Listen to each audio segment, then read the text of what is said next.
Mwiriwe neza abakunzi b'Ishyaka Media.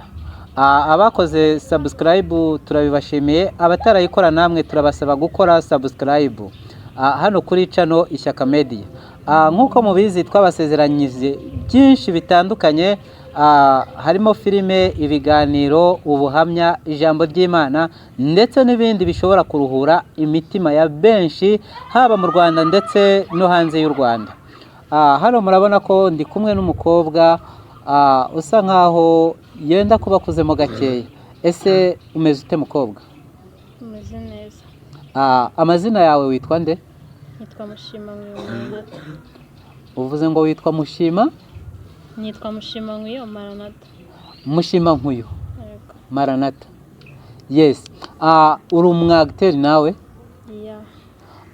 Abagiteri hano kuri channel Ishyaka Media, murumva ko baradukunze, nawe dukunde, ukore subscribe, usharinge ndetse utere na comment ku mukinnyi wabashije gukunda. Ni karibu, uhawe ikaze hano kuri channel Ishyaka Media. Murakoze cyane. Uri umukobwa cyangwa uri umumama? Ndi umukobwa. Nta fiance ufite? Ntaho hari. Bakunzi b'Ishyaka Media, murumva ko nta mukunzi agira. Niba wamukunze, tera muri comment, umusabe nimero, ugire icyo umubwira aka kanya.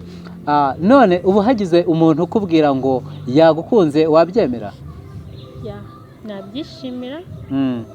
Ariko burya iyo umuntu akubwiye ngo aragukunda, nawe ubanza kugenzura se koko uyu muntu arankunda, kamenya niba ari byo cyangwa atari byo. Ese aka kanya akubwiye ngo aragukunda, ese niki cyagaragaza ko uwo muntu agukunda koko, cyangwa se we wabibwirwa n'iki ko ari kukubeshya? Umuntu ugukunda no kuryarya ntabwo wamuyoberwa.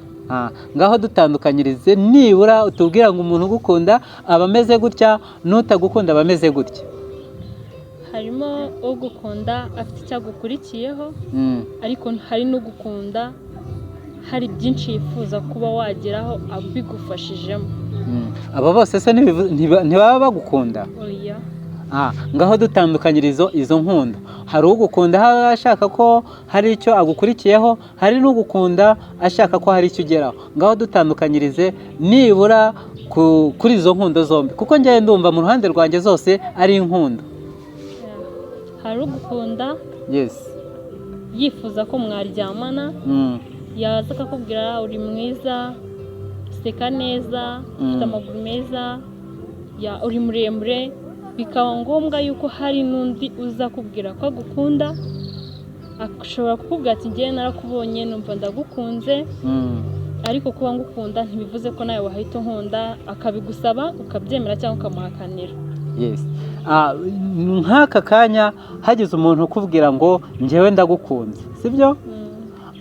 Ni iki cyatubwira ko uwo muntu koko atagukunze kandi ashaka kugira icyo ageraho, kandi nawe ukagira icyo ugeraho? Ashobora kukubwira ko agukunda bitewe n'ibyo agusanzemo, cyangwa se wenda we n'ibyo umusanzemo, cyangwa n'icyo yifuza kuri wowe ashaka kuba yageraho giturutse kuri wowe. Yego. Bakunzi b'Ishyaka Media, uyu mukobwa Maranatha, niba wamukunze twandikire muri comment, tubwire ati uyu mukobwa namukunze, gira utubwire ati tuguhe nimero ziwe, nta kibazo turaziguha, biremewe kuzitanga? Nta kibazo. Niba ushaka nimero ziwe rwose uratwandikira, uzidusabe turi buze kuguha nimero ziwe.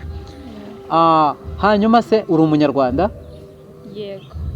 Uri umunyarwanda? Ndi umunyarwandakazi. Hanyuma uri umunyarwanda, utuye hehe, ubarizwa hehe, ku buryo umuntu wese ushobora kukubona kumva yagukunze akakenera nimero zawe yamenya ahantu agushakira? Mu rugo kavukire ni mu Ruhango. Yego. Ariko ubu dutuye i Nyamata. Yego. Murabyumva ko Maranatha atuye i Nyamata, niho abarizwa. Niba umukeneye wamusanga i Nyamata. Nimero ye ya telefone muri buze kuyisanga kuri YouTube Ishyaka Media. Biremeye? Yego. Biremewe kuyishyiraho? Nta kibazo. Okay, ni iki wabwira abakunzi bawe aka kanya abantu bagukurikiye? Ndabakunda Yego. kandi nzishimira kubona batera komenti ndetse kandi bakomeza no gukurikira Ishyaka Media. Yego, murakoze cyane bakunze b'Ishyaka Media, nakagaruka. Ciao ciao.